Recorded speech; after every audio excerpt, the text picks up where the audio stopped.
Hi everyone! So today, pag-usapan natin ang investment na kung saan napaka-low risk, which is si Pag-ibig MP2. So kayo po ba, meron na kayong account kay Pag-ibig MP2? Kung wala pa, you must have one. Dahil napakaganda po ni Pag-ibig MP2. So, by the way, ako nga po pala ay nag-invest last 2019.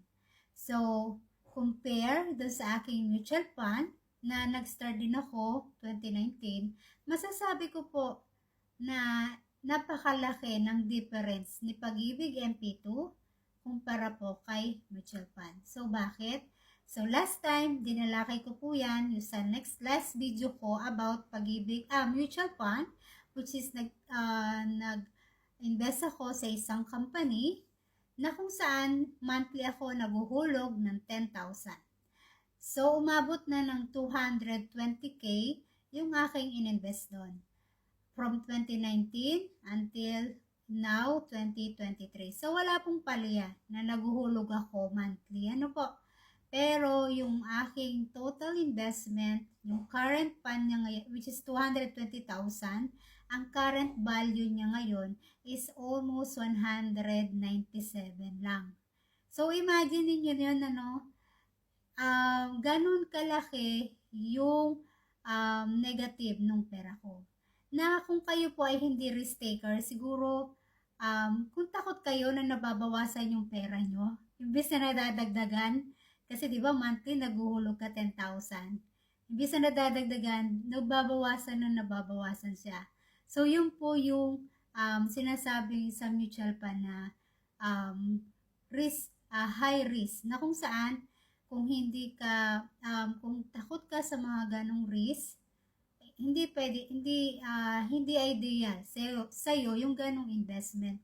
Kasi po, mutual fund is kung ano yung takbo ng economy. Kung ang economy is mababa, so, ang tendency, yung ating current value ng pera is bababa din, yung ating shares. So, yan po yung about mutual fund. So, hindi po ako magaling sa gantong financial literacy, pero sinashare ko lang po kung ano yung aking experience. Ano po, as an OFW, kasi po ako, naghahanap talaga ako ng pwedeng paglagakan ng aking pera. So, which is, yung perang yun is for emergency. Na anytime na kailanganin ko is pwede ko siyang i-withdraw or pwede ko siyang, yung mabilis ko siyang ma-withdraw. So, kaya I join in mutual fund. So, yun po yung dahilan bakit ako nag-mutual fund. So, gaya ng sabi ko nga po, today, nung chinek ko yung aking account, which is ang current value niya ngayon is nasa 197,000 na lang. So, kung kayo pa ay matatakotin, siguro po mawi-withdraw niyo yan. So, pero sabi nga ng mga financial advisor, give your investment sa mutual fund for about 5 years to 10 years para makita mo yung paglago ng inyong pera. So, we'll see kung talagang lalago yung aking pera kasi nag-start po ako 2019. So, next year magiging 5 years na siya. So, tingnan natin kung lalago pa talaga, no? Pero, for the past 4 years, siguro tumataas yung pera ko ng 2,000, 3,000, hanggang doon lang. And then, on the other day, the other next month, bababa na naman. So, ganyan po yung mutual fund. Now, balik po tayo sa Pag-ibig MP2.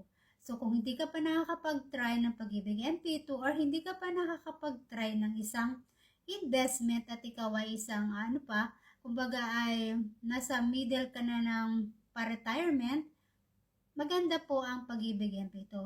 Usually, kapag nasa 40 plus ka na, ito po yung isang magandang investment na pwede mong paglagakan ng iyong pera. Kasi po, this is very low risk, Pag-ibig MP2 fund, na kung saan mag-open ka lang and then wala po kayong babayaran na opening fee, subscription fee, yung mga charge fee, wala po. So, kung ano yung ipapasok mo dun sa yung account, yun din po yung magre-reflect dun sa iyong savings account.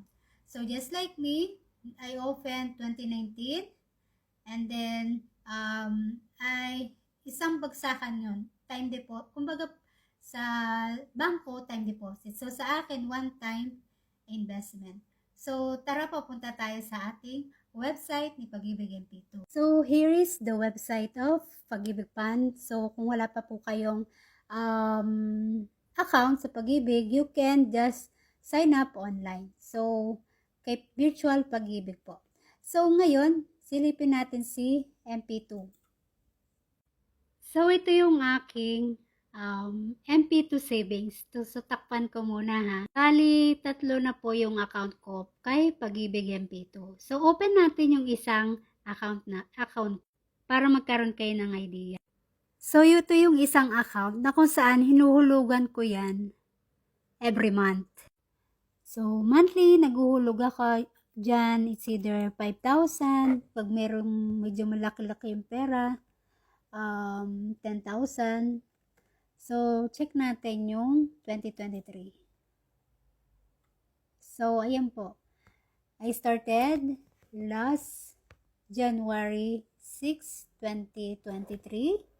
And then, February, March, April, May, June, July, August. So, wala pong palya yan na kung saan ang hinuhulog ko is, ito po, 5,000, 5,000, merong 7,400, medyo nakaluwag-luwag sa Inday, and then yung before, yung January and February ko, medyo malaki-laki pa, so 10,000, 10,000. Itong isang account ko ito, sinumulan ko siya noong August 13, 2021. So yung first, kasi online ko siya inopen, so yung unang hulog ko is 1,000 muna. So chinek ko lang kung papasok ba sa aking account through online. So dahil pumasok, so the following month, September, nag-deposit ako ng 47,937. And then the following 3,000, next 3,400, merong 25,000, merong, ito na yung naging dividend. So, December 31, nagkaroon siya ng dividend ng 1,898. So, only from September, August, September, October, November, December. So, yan yung inabot nung matawag dyan ng dividend ko. 1, 2, 3, 4, 5. So, within 5 months na ito yung hinulog ko, tumubo yung pera ko ng 1,897.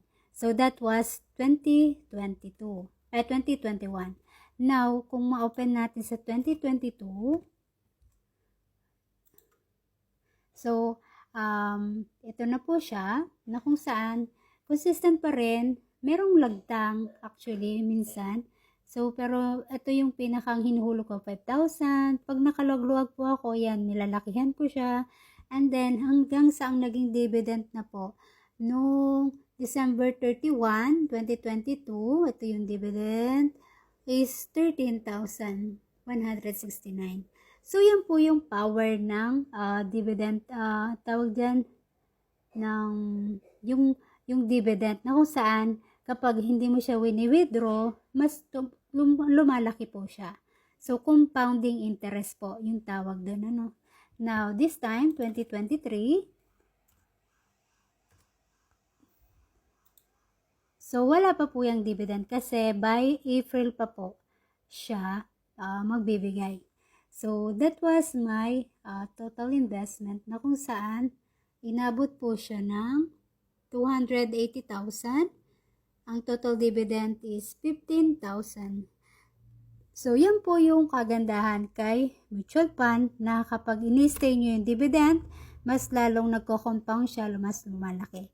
So, kung kayo po ay bago na investor, try first the Pag-ibig MP2. That's it. Bye!